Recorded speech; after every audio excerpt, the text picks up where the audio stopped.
Menteri Koordinator Bidang Politik, Hukum, dan Keamanan Mahfud MD berpesan kepada Presiden Joko Widodo supaya pemerintah tidak melanjutkan revisi Undang-Undang Mahkamah Konstitusi yang diusulkan Dewan Perwakilan Rakyat. Mahfud mengaku tidak setuju dengan revisi Undang-Undang MK karena aturan peralihan dalam draft RUU tersebut tidak adil bagi hakim yang sedang menjabat. Saya katakan kepada Bapak Presiden saya tidak setuju dan saya menghentikan pembahasan itu karena aturan peralihannya itu tidak adil bagi hakim yang ada sekarang, kata Mahfud di kantor Kemenko Polhukam, Jakarta, Kamis 1 Februari 2024. Mahfud menyebut pesan itu ia sampaikan ketika bertemu dengan Jokowi pada Kamis sore untuk menyerahkan surat pengunduran diri sebagai Menko Polhukam. Seperti diketahui, pada Desember 2023 lalu, revisi Undang-Undang MK hampir disahkan oleh DPR setelah proses pembahasan yang dilakukan secara senyap.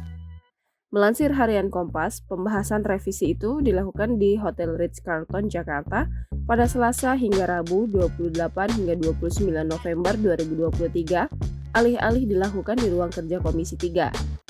Revisi Undang-Undang MK juga tidak pernah masuk ke dalam daftar program legislasi nasional prioritas 2023. Namun demikian, revisi ini ditargetkan tuntas pada 5 Desember 2023. Mahfud sebagai perwakilan pemerintah pun mengaku kaget revisi undang-undang itu dikebut secara diam-diam.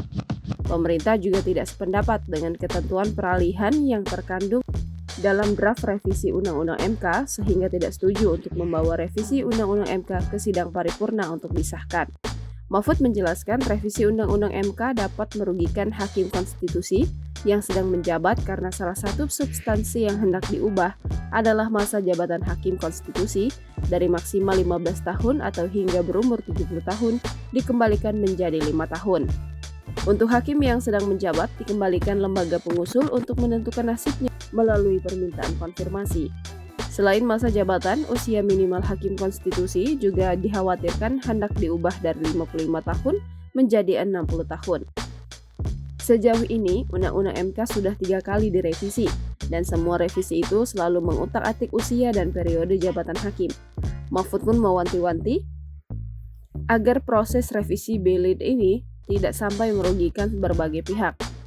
Terlebih, revisi itu bakal diketok menjelang pemilu 2024. Download Tribun X sekarang, menghadirkan lokal menjadi Indonesia.